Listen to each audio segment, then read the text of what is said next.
Hello, everyone, and welcome back to a God Shift podcast. I am your host, Shayna Rattler. Welcome again to the podcast, and I need a favor from you.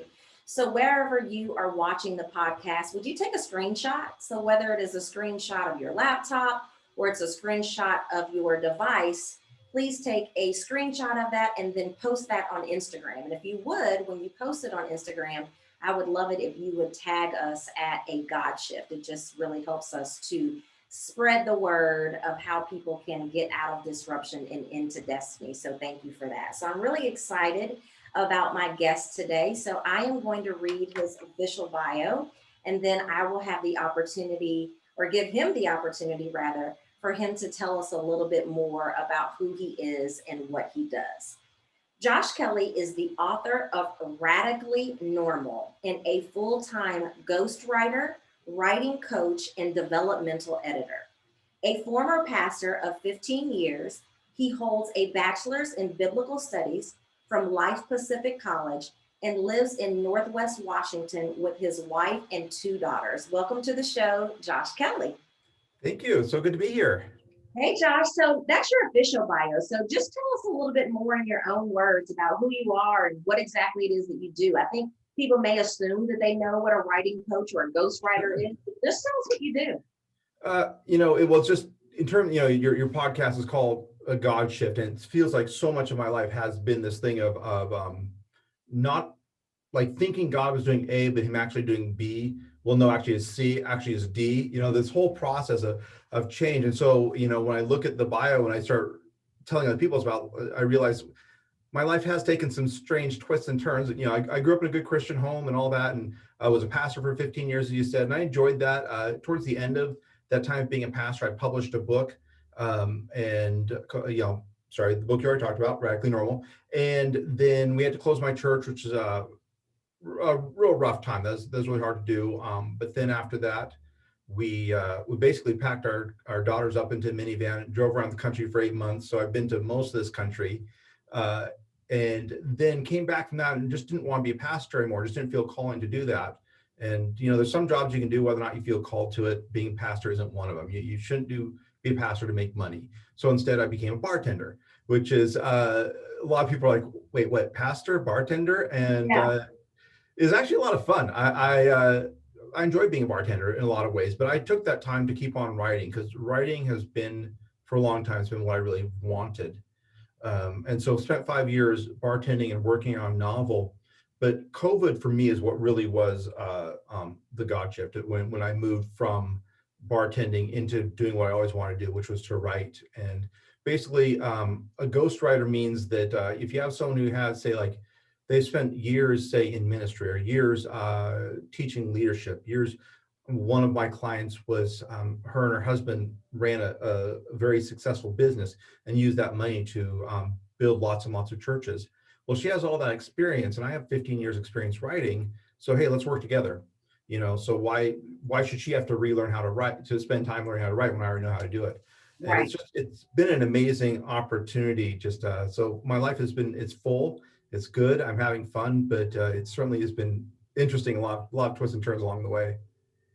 So, as a ghostwriter, are there a particular type of client that you only work with or that you prefer to work with? Because there might be some people listening to this podcast that are like, I've always wanted to have a book, but the last thing that I think I can do is write it myself.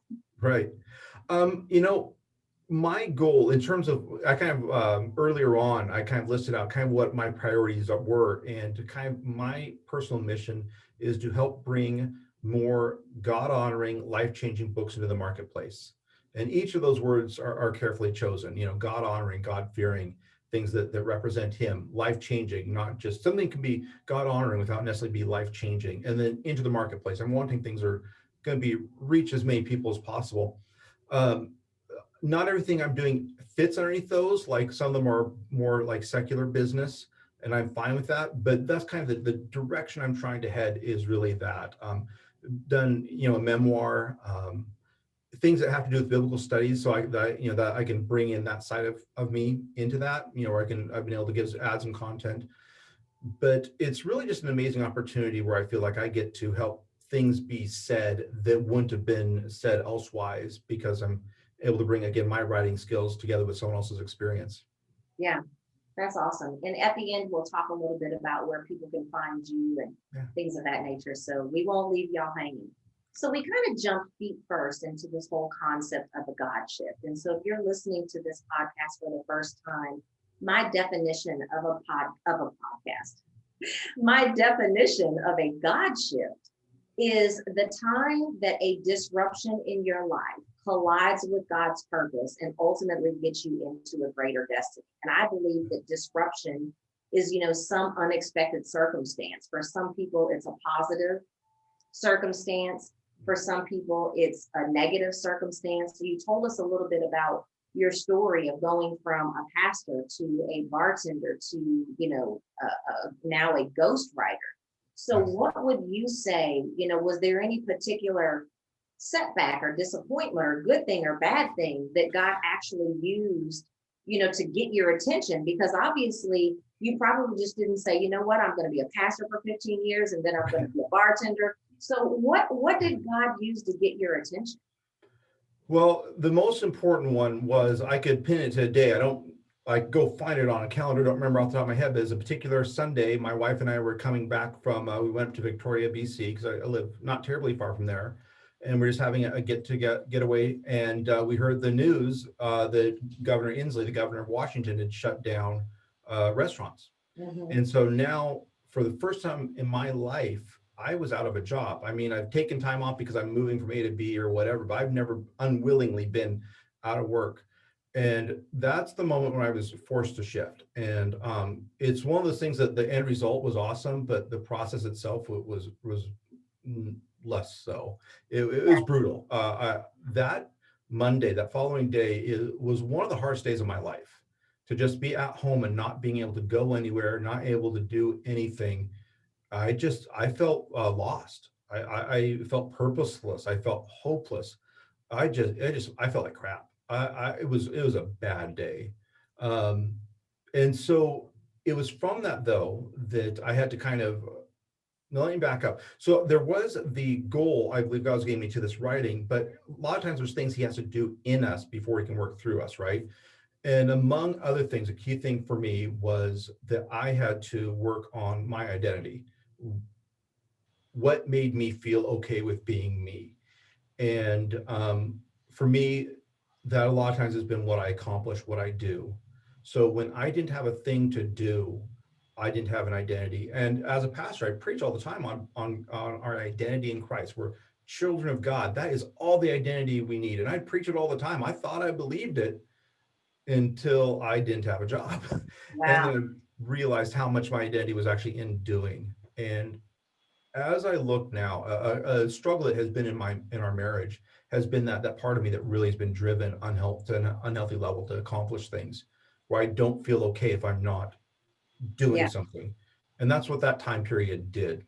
Did that answer the question? I kind of, No, it totally answers the question, and I say often that I don't think that there's any mistake that we're called human beings and not human doings. And the right. number one question that we always want to know of ourselves and ask of God is, what is it that you want me to do? Yeah. If you're on an airplane or you're introduced to someone at a networking event for the very first time, the question that we ask first is, what do you do? We seem Yeah, to be exactly. more concerned always. I think we've been conditioned to be more preoccupied with doing than being. Yeah. And so would you say that that's what God was trying to get you to see or learn as a result of this disruption? Yeah, it's so huge because I would not have been ready for what's happening writing wise, elsewise.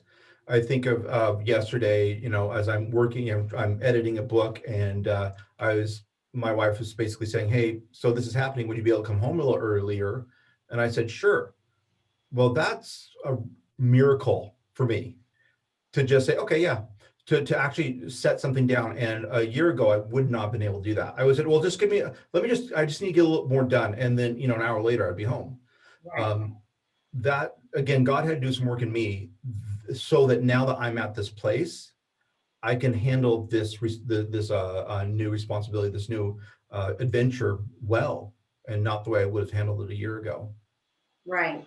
So God is saying, okay, Josh, we've got to focus more on, who you're going to be versus who it is that you're going to do.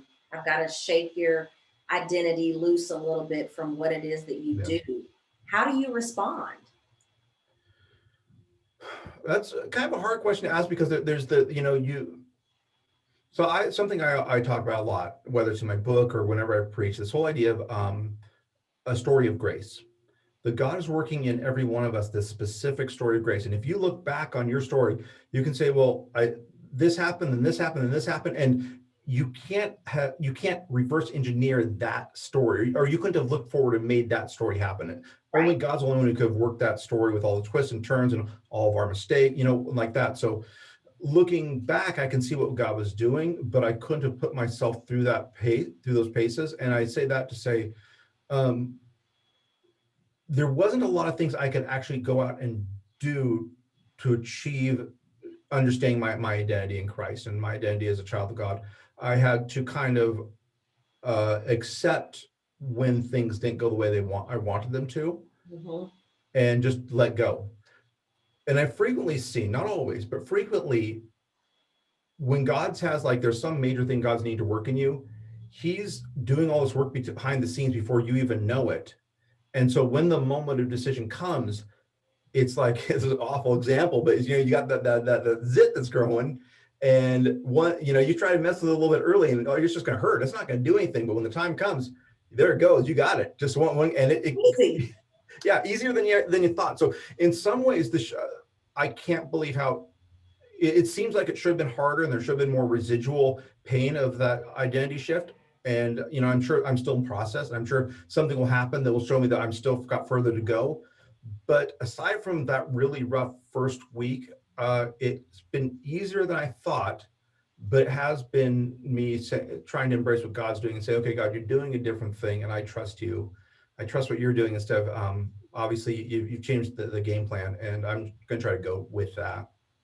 I love that. And it kind of takes me into what I would like to talk about next. I say that in order for you to actually reveal your God shift, or for your God shift to be revealed, and then in order for you to actually access it, because again, I believe that God uses these unexpected circumstances to invite us into the life that He has planned for us, because Right, oftentimes we're pursuing something that He didn't have planned for us. And right, sometimes it is something physical, like a career. Other times it's a mindset or a relationship or anything sure. that we're putting our energy into that's just not ultimately what He has planned for us.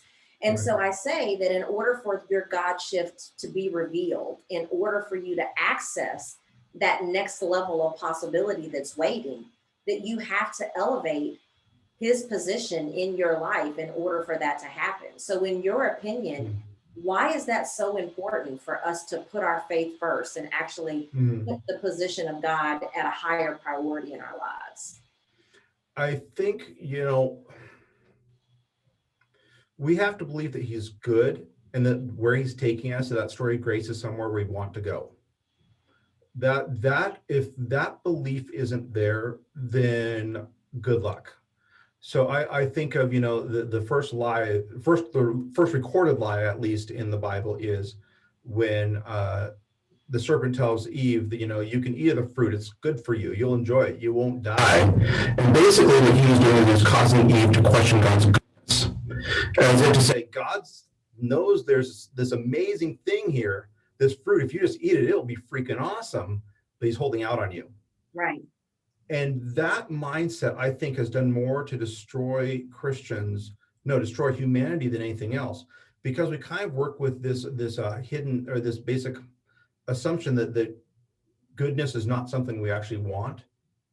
That doing God's way is something that we endure rather than we enjoy.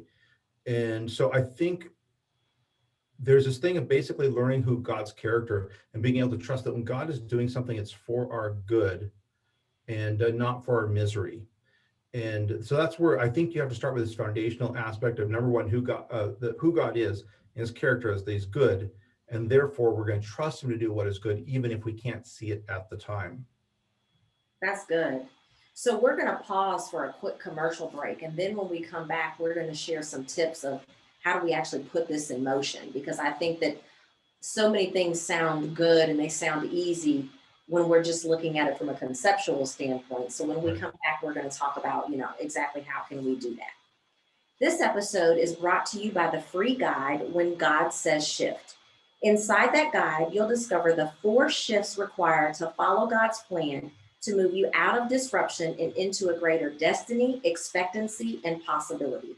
Head to GodSaysShift.com to access it now. So, Josh, if there's someone that is listening to this episode and they are actually struggling, either with the disruptions that God is giving them now, or they're actually struggling to put Him first, what advice would you give them of how you actually do that?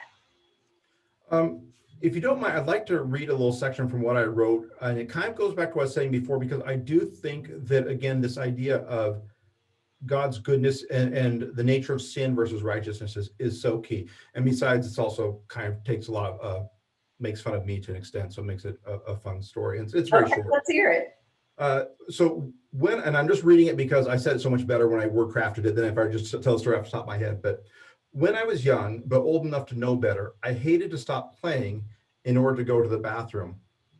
So I just pee my pants. Wow. Cold days were the worst. I vividly remember that feeling of having to pee so bad, but not wanting to go inside. There were a few glorious moments when I enjoyed the relief and the newly acquired warmth, but the relief was short lived. Soon the warm turned to cold, and then came the chafing of my skin against the cold, wet denim, followed by that distinctive smell. I continued doing that until the 3rd grade, my only year in public school. The shame of peeing my pants on a field trip finally motivated me to start using the bathroom. Sin is the moral equivalent of peeing our pants. It begins with a short-sighted solution to a genuine problem, or else as a short-lived pleasure at the expense of long-term happiness. I basically see God's rules like Him telling us to go use the bathroom. The reason why I want to read this is to really try to ground in this foundational idea that God's way is for our good.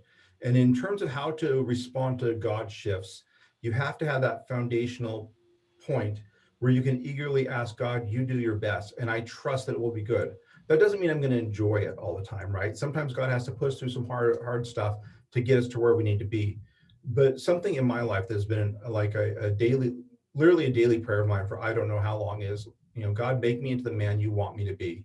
It's a very broad, open prayer, and it basically gives God full invitation to do whatever He wants to do. And He's been very faithful to answer that.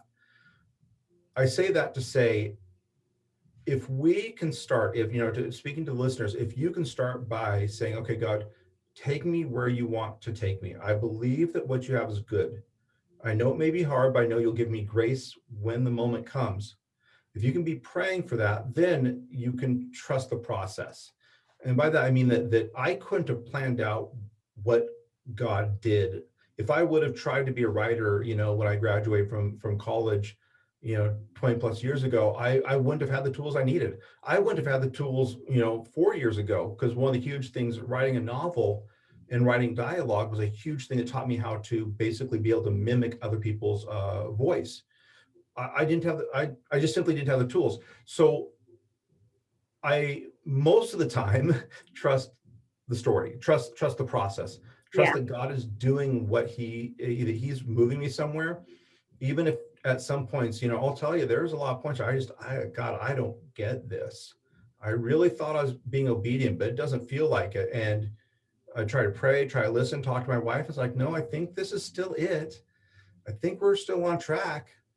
So that would be it, to open yourself up to God, put Him, in that place where He has authority, and invite Him to bring His best, and trust Him in that process. That's so good. It almost made me think about when we're told to eat our vegetables as a child. And my grandmother used to tell me all the time, not specifically about food, but just about things in life that I didn't want to do. And she would basically let me know that, there's some things that are good to you, but they're not good for you. And then there's things that are good for you that are not necessarily good to you. So it kind of made me Yeah, think about, those yeah, similarities. So before we wrap up, I just have to say this because I think it's hilarious. So every time I do a podcast interview, I'm writing down different points that are made, so that it's whether it's something that I want to, highlight a particular statement, to tell people what the podcast is going to be about, or whether I'm looking for, bullet points where I can say, this is what we were talking about. And so the fact that I wrote down that sin is like peeing your pants, I absolutely love it. So Josh, as we begin to wrap up, two things. One, how can our listeners find you? And then two, is there anything that you would like to offer them so that they would be able to take things further with you? Yeah, so in terms of how to find me, my website is joshkelley.inc, and there I'm going to show the book simply so I can point out that there's an extra E in Kelly, and if you don't type that in, you won't end up at the right place. But joshkelley.inc, INK, like the stuff you write with. And in terms of I think it's a pretty good book. I had a lot of people say it was good, and I think it's worth getting. You like the audio book is available on Audible and all that stuff. So the purpose of my book is to basically help people navigate the spot between um, it's how to realize that you can be a fully committed follower of Jesus without being a missionary to China or a pastor, that right where you're at teaching Sunday school or being a garbage truck driver, or being a used car salesman, you can be a fully devoted follower of Christ. And so if that's something that people struggle with, I think it's good material, be worth checking out. So you can get it, Amazon, stuff like that. If someone is interested in writing, that is something I work with people. I coach them through the writing process in some cases. In other cases, I actually write for them. There's a lot of resources out there for that. You can go to like places like Thumbtack and whatnot. The quality of the writing is going to vary quite a bit. You can find someone who says they'll ghostwrite a book for you for $1,000, but English may not even be their first language. Right. I don't say that rudely, but that's the reality. And so the stuff I write I really write to publishing level quality. I mean, my book was published by Harvest House, so it's traditionally published, and so that's the level I work for. So it's not going to be for everyone, because frankly, it's not cheap. It's my only job. It's how I provide for my family. But if that's something you're interested in or want to learn more about, coaching, be happy to talk to you. Shoot me a line there. You go to the website, you'll find some contact information. But at the end of the day, I hope that what I have said here can help some people. And that's if it has, then this podcast is a success to me. Absolutely. Well, thank you so much for that. And for those of you that are listening, I will make sure that the actual links are in the show notes. That way you don't have to worry about if you spell Kelly wrong, if you spell Josh wrong, if you spell ink wrong. I'll make sure that I just make it easy for you. Those will be in the show notes. So Josh, thank you so much for being here. I appreciate you. Absolutely. Thank you so much for having me. And everyone, thank you for listening to this episode of a God Shift podcast. And I hope that you will join us and listen back here again next week, and that you will share this episode and future episodes with your friends and colleagues as well. Thank you so much. Bye-bye.